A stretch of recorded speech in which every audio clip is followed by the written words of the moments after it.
Hello everyone, my name is Arjun Chaudhary. हम लोग पढ़ रहे हैं क्लासिकल मैकेनिक्स। और क्लासिकल मैकेनिक्स में हम लोगों ने पढ़ लिया था कंस्ट्रेंट क्या होते हैं, उनके टाइप और डिग्री ऑफ फ्रीडम हमने पढ़ चुका था। और इसके बाद हम देखने वाले हैं जनरलाइज्ड कोऑर्डिनेट। तो जनरलाइज्ड कोऑर्डिनेट भी क्या होता है, कोऑर्डिनेट्स ही होते हैं जो किसी प्लेन में या फिर किसी थ्री डायमेंशनल स्पेस में पार्टिकल के मोशन को डिस्क्राइब करने के लिए यूज किए जाते हैं।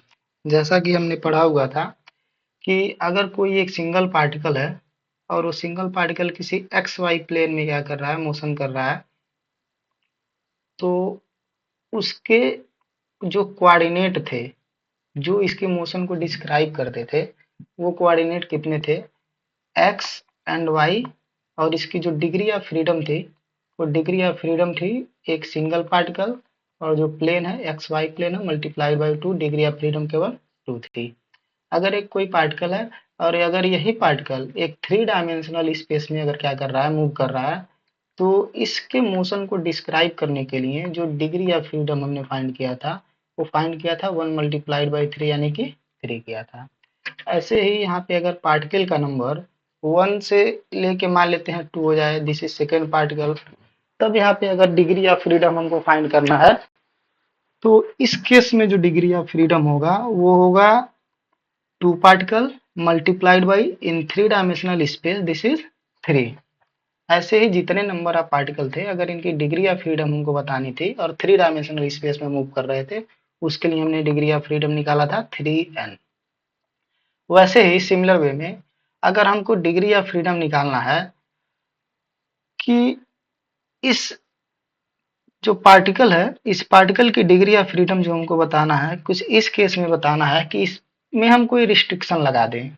जैसे कि यही सेम पार्टिकल है, अगर ये पार्टिकल किसी प्लेन में मूव कर रहा है, this is X and Y plane, तो अगर इसका हमको डिग्री ऑफ फ्रीडम बताना है, तो वैसे तो डिग्री ऑफ फ्रीडम इसका हो जाएगा एक सिंगल पार्टिकल के लिए एक्स वाई प्लेन में 2 हो जाएगा। लेकिन अगर इस पे रिस्ट्रिक्शन लगा दें कि ये पार्टिकल किसी सर्कल में ही मूव कर सकता है, तब इसकी जो डिग्री ऑफ फ्रीडम होगी यानी कि 2, 1 × 2 माइनस, इसमें एक रिस्ट्रिक्शन लगा दिया हमने कि इस रेडियस से ज्यादा डिस्टेंस पे पार्टिकल मूव नहीं कर सकता है, तो माइनस इसमें हमने एक कांस्टेंट लगाया, दिस इज इक्वल टू 1, इसकी डिग्री ऑफ फ्रीडम होगी 1। तब इसके मोशन को डिफाइन करने के लिए हमको जितने कोऑर्डिनेट की आवश्यकता पड़ रही है, that coordinate is only theta, and this theta is called generalised coordinate. तो जनरलाइज्ड कोऑर्डिनेट क्या होता है, a set of independent coordinate which is required to describe a state of configuration of any dynamical system is called generalised coordinate. Generalised coordinate को हम represent कैसे करते हैं, q1 q2 जितने नंबर ऑफ पार्टिकल हैं, दैट इज qn तक, where n is the number of generalised coordinate. इसका example क्या है कि कोई पार्टिकल अगर केवल सर्कुलर मोशन कर रहा है, मोशन अगर केवल सर्कुलर हो रहा है, तो इस केस में क्या हो रहा है कि पार्टिकल पे तो हमने एक रिस्ट्रिक्शन लगाया हुआ है कि ये आर रेडियस से बाहर मूव नहीं कर सकता है। तब इसके पास केवल एक ही ऑप्शन है कि पार्टिकल अगर इस डायरेक्शन में मूव कर रहा है, तो कितना इसका एंगल इस फिक्स पॉइंट के अबाउट बढ़ता जा रहा है, यह पार्टिकल के पोजीशन को डिस्क्राइब करेगा। तो इसका रेडियस फिक्स है और वेरी क्या कर रहा है, इसका एंगल थीटा वेरी कर रहा है। तो कोई पार्टिकल अगर सर्कुलर मोशन में रिवॉल्व कर रहा है, तो उस पार्टिकल का जो जनरलाइज्ड कोऑर्डिनेट होगा, that coordinate is only one coordinate which is theta. तो जनरलाइज्ड कोऑर्डिनेट क्या होते हैं, minimum number of independent variable होते हैं। अगर यही हम बोल दें कि ये एक्स वाई प्लेन में मूव कर रहा है, तब इसमें डिग्री ऑफ फ्रीडम जो होगा, यानी कि इसको जो कोऑर्डिनेट की आवश्यकता पड़ेगी डिस्क्राइब करने के लिए, this is X and Y होगी। लेकिन अगर इस पे हमने रिस्ट्रिक्शन लगाया, तो इसमें जो कोऑर्डिनेट का नंबर होगा, वो कोऑर्डिनेट का नंबर क्या हो जाएगा, कम हो जाएगा। वो केवल एक कोऑर्डिनेट होगा जो इस पूरे पार्टिकल के मोशन को क्या करेगा, डिस्क्राइब कर देगा। तो यहाँ पे थीटा हमारा क्या है, एक जनरलाइज्ड कोऑर्डिनेट है। तो ऐसे ही कोई एक हम ऐसा सिस्टम मान लेते हैं जिसमें कि n पार्टिकल हैं और वो कार्टेशियन कोऑर्डिनेट सिस्टम में रखा हुआ है, जो कि कार्टेशियन कोऑर्डिनेट सिस्टम कुछ इस प्रकार है, एक्स वाई एंड जेड है। तो एक्स कोई भी मान लेते हैं रैंडम सिस्टम है, इस सिस्टम में n नंबर ऑफ पार्टिकल हैं, तो x के रिस्पेक्ट में इसका जो पोजीशन होगा ith पार्टिकल का हमने xi माना, y के रिस्पेक्ट में जो इसका पोजीशन होगा उसको हमने क्या माना, yi माना। This is for the same particle.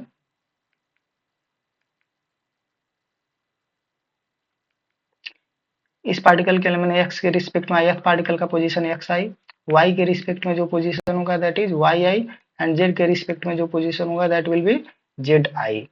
तब इस पार्टिकल के मोशन को डिस्क्राइब करने के लिए जितने हमको कोऑर्डिनेट की आवश्यकता पड़ेगी वो कोऑर्डिनेट कौन कौन से होंगे, xi, yi एंड zi। तो जनरलाइज्ड कोऑर्डिनेट अगर इसमें n नंबर ऑफ पार्टिकल हैं तो इसमें जो कोऑर्डिनेट की हमको आवश्यकता पड़ेगी वो कोऑर्डिनेट कितने होंगे, q के कोऑर्डिनेट होंगे। और इसको रिप्रेजेंट कैसे किया जा सकता है, xi यानी x के रिस्पेक्ट में, पोजीशन x के रिस्पेक्ट में जो इसका जनरलाइज्ड कोऑर्डिनेट होगा दैट विल बी xi, और ब्रैकेट में हम लिखते हैं कोऑर्डिनेट का जो नंबर होता है, कितने नंबर ऑफ कोऑर्डिनेट हमको चाहिए q1 से लेके qn तक एंड अ टाइम। वैसे ही same yi function and zi function, इसको एक कंबाइंड फॉर्म में अगर हम लिखना चाहें तो this can also be written as ri यानी कि position vector, this is equal to ri qi q1 q2 q3 dash dash dash, जितने नंबर ऑफ पार्टिकल हैं qn तक हम इसको क्या कर सकते हैं, लिख सकते हैं in the form of position vector r। ये पोजीशन वेक्टर r जो होगा x y और z तीनों को क्या कर देगा, डिफाइन कर देगा। इसका एक और एग्जांपल लेते हैं, सिंपल पेंडुलम। तो सिंपल पेंडुलम में अगर जो हमको जनरलाइज कोऑर्डिनेट की आवश्यकता होगी वो q1 होगा, that will B only theta. Theta एक ऐसा कोऑर्डिनेट सिस्टम होगा जो इस पूरे पार्टिकल के मोशन को क्या कर देगा, डिफाइन कर देगा। मान लें है कि ये सिंपल पेंडुलम है, इसका मीन पोजीशन ये है, मीन पोजीशन से जो पार्टिकल का डिस्प्लेसमेंट हो रहा है that is angle theta, this is angular displacement. तो इस एंगल पे हम पार्टिकल की पोजीशन को यहाँ पे बता पा रहे हैं कि यहाँ पे पार्टिकल का पोजीशन कहाँ पे है। तो सिंपल पेंडुलम में अगर हमको जनरलाइज्ड कोऑर्डिनेट देखना है कि कितने नंबर ऑफ जनरलाइज्ड कोऑर्डिनेट हैं तो केवल एक कोऑर्डिनेट है दैट इज थीटा।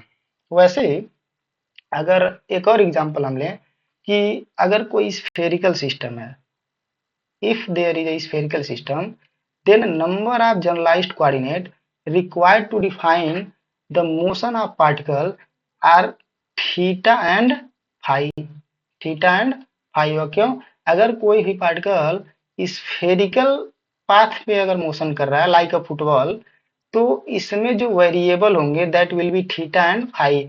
आर इसका जो रेडियस वेक्टर होगा फ्रॉम द सेंटर, वो रेडियस वेक्टर क्या होगा, फिक्स होगा। तो इसमें केवल थीटा और फाई, केवल जनरलाइज्ड कोऑर्डिनेट का जो नंबर होगा that is generalised coordinate, this is equal to only 2 coordinate होंगे। इसके बाद से प्रिंसिपल ऑफ वर्चुअल वर्क, जैसा कि हम मैकेनिक्स में जानते हैं जनरली कि work is defined as the applied force and displacement in body, वैसे ही जो प्रिंसिपल ऑफ वर्चुअल वर्क होता है, तो अगर किसी भी पार्टिकल में मानते हैं जो डिस्प्लेसमेंट हो रहा है, वर्चुअली डिस्प्लेसमेंट हो रहा है, तो उसके लिए जो हम वर्क कैलकुलेट करेंगे उस वर्क को हम बोलेंगे वर्चुअल वर्क। तो हम यहाँ पे कंसीडर करते हैं कि एक सिस्टम है जिसमें n नंबर ऑफ पार्टिकल है, और मान लेते हैं कि उसमें से जो पार्टिकल है उसमें से एक ith पार्टिकल को हम चूज करते हैं, और ith पार्टिकल में मान लेते हैं कि एक इनफाइनाइटेसिमल वर्चुअल डिस्प्लेसमेंट होता है, बहुत छोटा सा एक वर्चुअल डिस्प्लेसमेंट होता है, दिस इज इमेजिनरी डिस्प्लेसमेंट। उस डिस्प्लेसमेंट को हमने मान लिया है that is delta R I, this is virtual displacement. Then the coordinate यानी कि जनरलाइज्ड कोऑर्डिनेट जो होंगे जो इस वर्चुअल डिस्प्लेसमेंट को डिफाइन करेंगे, उनके पोजीशन का जो अगर हम पोजीशन लिखना चाहें उस वर्चुअल डिस्प्लेसमेंट का यानी डेल्टा आर आई का, तो उसका पोजीशन कोऑर्डिनेट जो होगा वो होगा डेल्टा आर आई, और जनरलाइज्ड कोऑर्डिनेट ब्रैकेट में हम लिखते हैं Q1 Q2 का डैश Qn तक लिख लेते हैं। This is the position coordinate does not involve the variation of time. इस जो हमने लिखा हुआ है कि पोजीशन कोऑर्डिनेट लिखा है किसी ith पार्टिकल के लिए, इस ith पार्टिकल में जो है वो टाइम का वेरिएशन नहीं है। अब मान लेते हैं हम कि जो हमारा सिस्टम है कोई भी रैंडम अगर जिस हमने सिस्टम को माना हुआ है, इसमें से हमने एक पार्टिकल लिया था, that particle was ith particle. तो मान रहे हैं कि अगर ये पार्टिकल जो है पूरा का पूरा सिस्टम जो है अगर वो इक्विलिब्रियम पोजीशन में है, तो इक्विलिब्रियम पोजीशन में अगर कोई भी ऑब्जेक्ट होता है तो उस पे जितना भी फोर्सेज अप्लाइड होते हैं, एक्सटर्नल फोर्सेज का सारे के सारे फोर्सेज का सम जो होता है, दैट मीन्स एफ नेट का वैल्यू क्या होता है, 0 होता है। तो वैसे ही अगर मान लेते हैं कि जो हमारा सिस्टम है जिसमें से हमने ith पार्टिकल को लिया है, अगर वो क्या हो इक्विलिब्रियम पोजीशन में हो, तो इस पे जो टोटल फोर्स लगेंगे वो फोर्सेस कितने होंगे, 0 होंगे। तो ith पार्टिकल पे जो फोर्स लगेगा वो भी फोर्स कितना होगा, 0 होगा। वेयर आई इज द 1 2 3, यानी कि जिस भी पार्टिकल को हम कंसीडर करना चाहें, फर्स्ट वाले पार्टिकल को या फिर nth पार्टिकल को, वो नंबर है। तब जो हमारा वर्चुअल वर्क होगा, हम जानते हैं कि वर्क इक्वल टू जो होता है this is equal to force into displacement. ठीक, तो वैसे ही एक हमने पार्टिकल जो लिया दैट इज ith पार्टिकल, उसमें जो डिस्प्लेसमेंट हो रहा है that displacement is very small, यानी कि डेल्टा आर आई। तो इस पे जो हमको वर्क करना पड़ेगा that work will be, this is virtual displacement.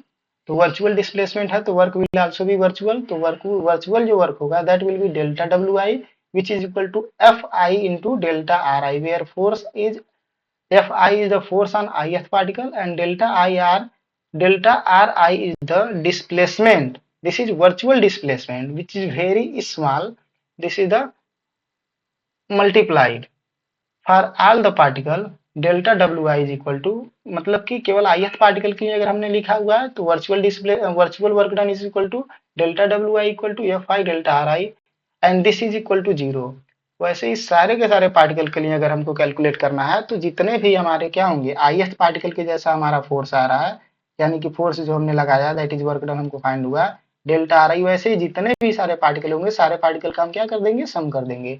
तो सम कहाँ से कहाँ तक कर रहे हैं, मान लें पार्टिकल क्या है 1 से स्टार्ट कर रहे हैं और एन नंबर ऑफ पार्टिकल है, तो डेल्टा डब्ल्यू आई जो होगा वो summation I over 1 to N F I delta R I equal to 0 के इक्वल होगा।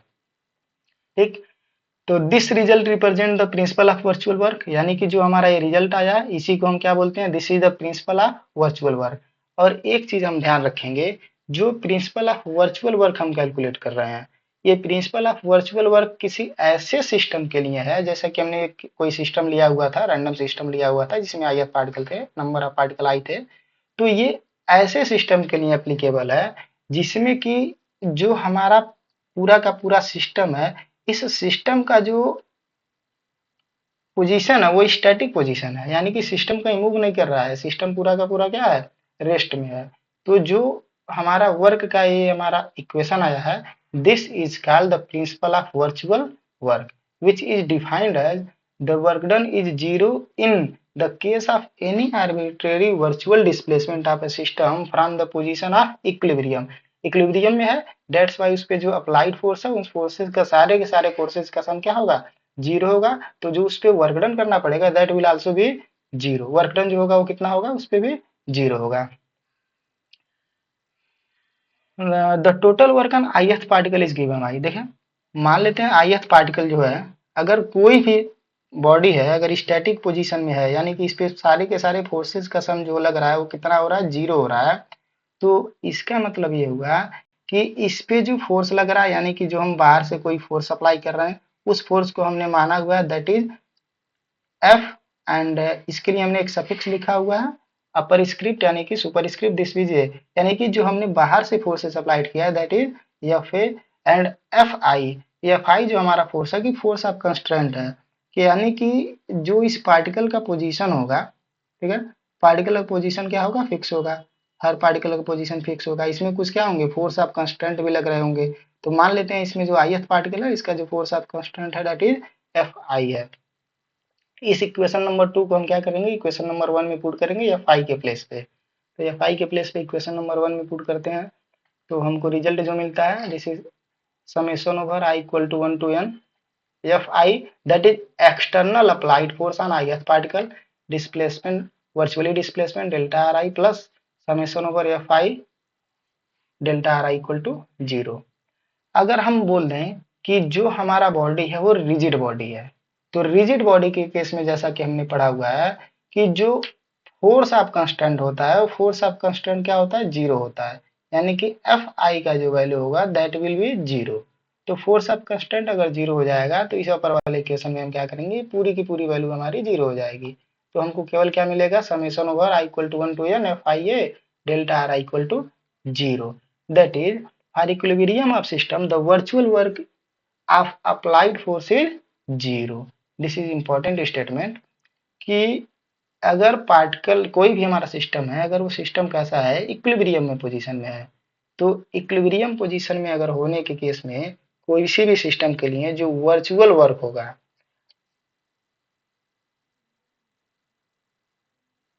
वो वर्चुअल वर्क क्या होगा, हमारा 0 मिल जाएगा। वर्क यानी कि force, applied force into displacement vector, यानी कि वर्चुअल डिस्प्लेसमेंट है, this is equal to 0।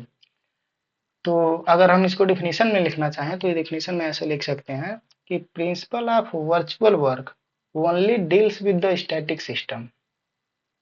This is important point.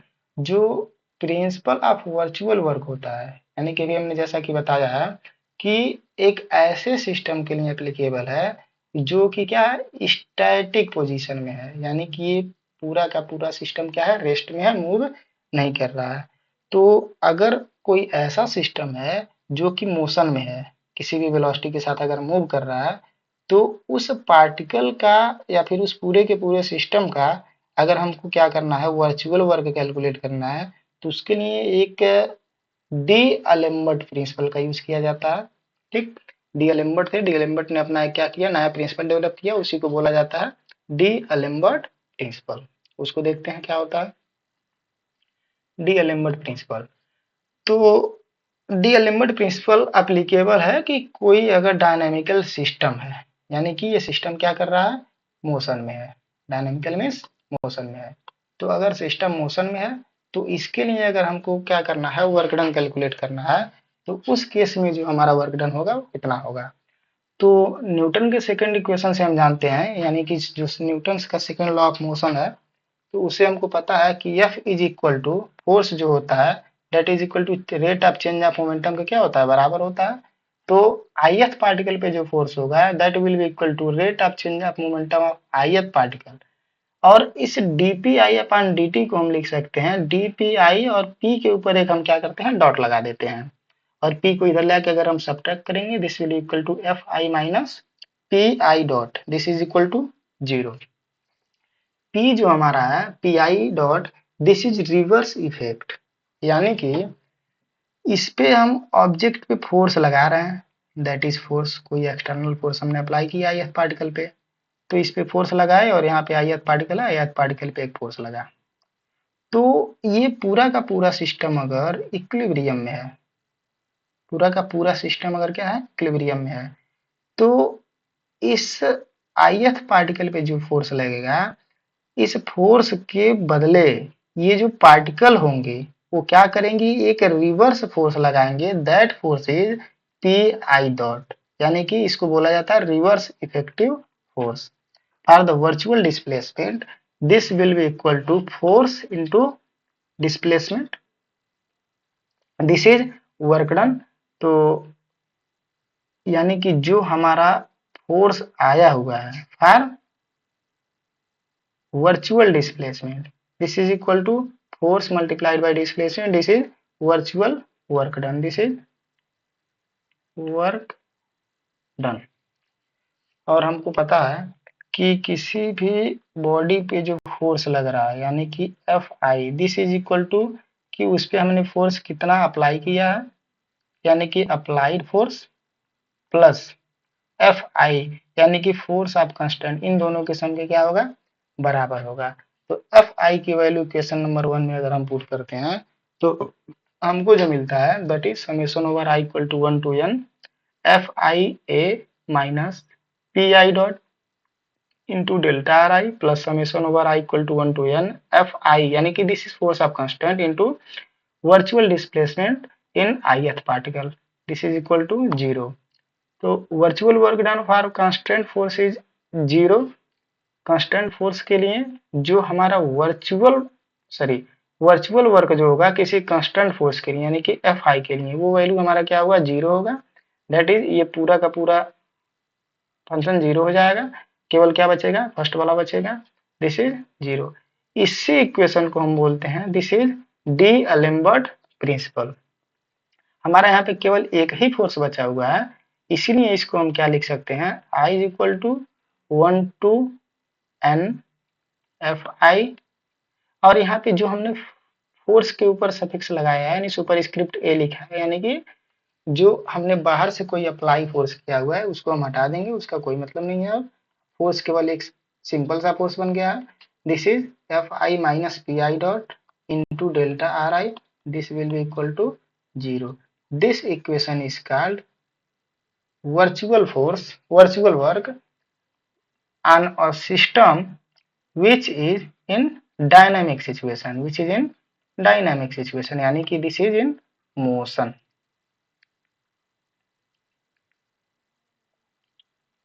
तो आज के लिए इतना रहने देते हैं और आगे हम पढ़ने वाले हैं, उस टॉपिक को देखेंगे, लैग्रांज इक्वेशन। तो आज के लिए इतना ही, धन्यवाद।